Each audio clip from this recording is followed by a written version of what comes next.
Hello friends, welcome to our channel. మనలో చాలామంది తరచు గుడికి వెళుతూ ఉంటారు. ఇక పండుగల సమయంలో ఏ ఆలయం చూసినా భక్తులతో కిటకిటలాడుతూ ఉంటుంది. అయితే గుడికి వెళ్ళినప్పుడు మనము చేసే ప్రదక్షిణాలకి పరమార్థం ఏమిటి? అసలు భగవంతుడి దర్శనం కోసం ఆలయానికి ఎందుకు వెళ్ళాలో ఇప్పుడు మనము కొన్ని విషయాలు తెలుసుకుందాం. భగవంతుడు సర్వాంతీయ రామ్యే అయినప్పుడు ఆలయాలకు, తీర్థయాత్రలకు ఎందుకు వెళ్ళాలి? హిందూ సాంప్రదాయాలలో గోమాతను పూజిస్తూ ఉంటారు. అయితే గోమాతలో గోతత్వం అంతటా వ్యాపించి ఉన్న దాని పరిపూర్ణ సాక్షాత్కారం అనేది స్థలంలోనే అవుతుంది.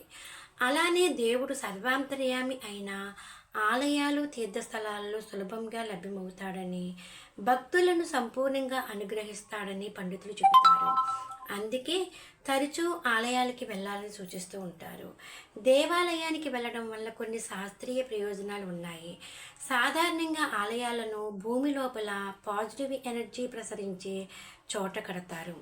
ఆకర్షణ తరంగాలు కేంద్రీకృతమైన ప్రదేశంలో వేద మంత్రాలు రాసిన రాగి పత్రాన్ని నిక్షిప్తం చేసి దానిపైన మూల విరాట్టును ప్రతిష్ఠిస్తారు. రాగి భూమిలోని శక్తి తరంగాలను ఆకర్షించి దేవాలయ పరిసర ప్రాంతాల్లో విడుదల చేస్తుంది. దీనివల్ల మనం గుడికి వెళ్ళినప్పుడు ఆ పాజిటివ్ ఎనర్జీని పొందవచ్చు.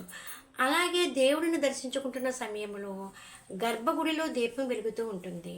పండితులు మన ఎదురుగా కర్పూరాన్ని వెలిగించి హారతి ఇస్తారు. భక్తులు గుడిగంటలు కొడుతూ ఉంటారు. ఇలా అన్ని వైపుల నుంచి పాజిటివ్ ఎనర్జీ సమీకృతం కావడం వల్ల ఆలయానికి వెళ్ళినప్పుడు మానసిక ఆనందం కలుగుతుంది. ఫలితంగా మనకి శారీరక ఆరోగ్యము సొంతమవుతుంది. అలాగే మనకి భక్తులు శివాలయంలో ఇచ్చే ప్రసాదాన్ని, పువ్వుని ఇంటికి తెచ్చుకోకూడదని అంటారు. ఇది ఎంతవరకు నిజం చూద్దాం. ఈ విషయం నిజమే.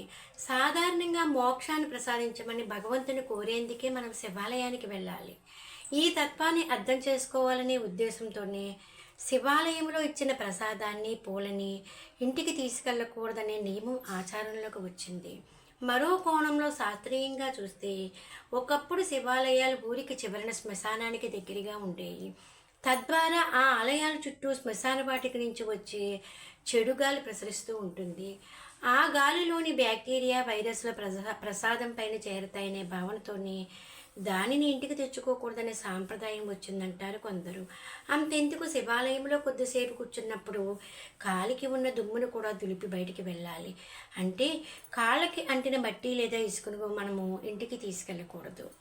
ఆలయానికి వెళ్ళినప్పుడు ఎక్కువ మంది ప్రదక్షిణ చేస్తూ గర్భగుడి వెనక వైపుగా తాకి నమస్కరించడం చూస్తూ ఉంటాము. అసలు మనం అలా చేయొచ్చా అనేది చూద్దాం. ప్రదక్షిణ చేసే సమయంలో ఆలయం వెనక భాగాన్ని తాకి నమస్కరించడం పొరపాటు. శాస్త్ర ప్రకారం గుడికి వెనుక భాగంలో అసురులు కొలువై ఉంటారట. ఆ భాగంలో తాకడం వలన వాళ్ళని మేల్కొలిపినట్లు అవుతుందని చెబుతారు. ఫలితంగా నెగిటివ్ వైబ్రేషన్లు ప్రసరించి ప్రతికూల ఆలోచనలు పెరుగుతాయి.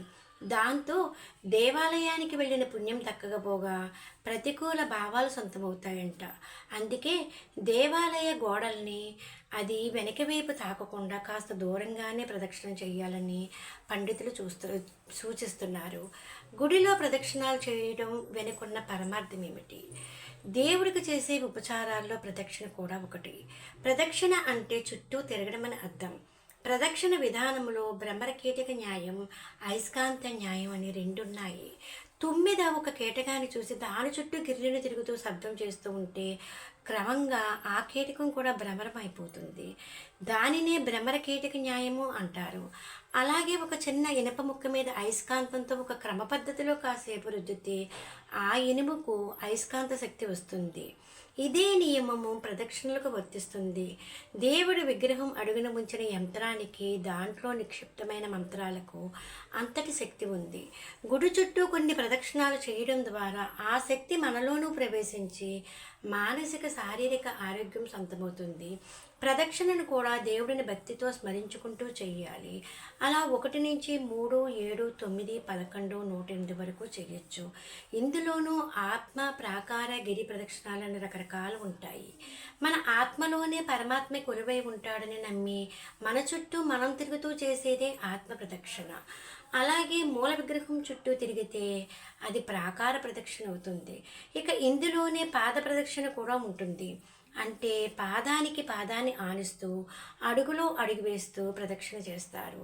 శిఖరం చుట్టూ తిరగడాన్ని గిరి ప్రదక్షిణ అంటారని పండితులు చెబుతున్నారు.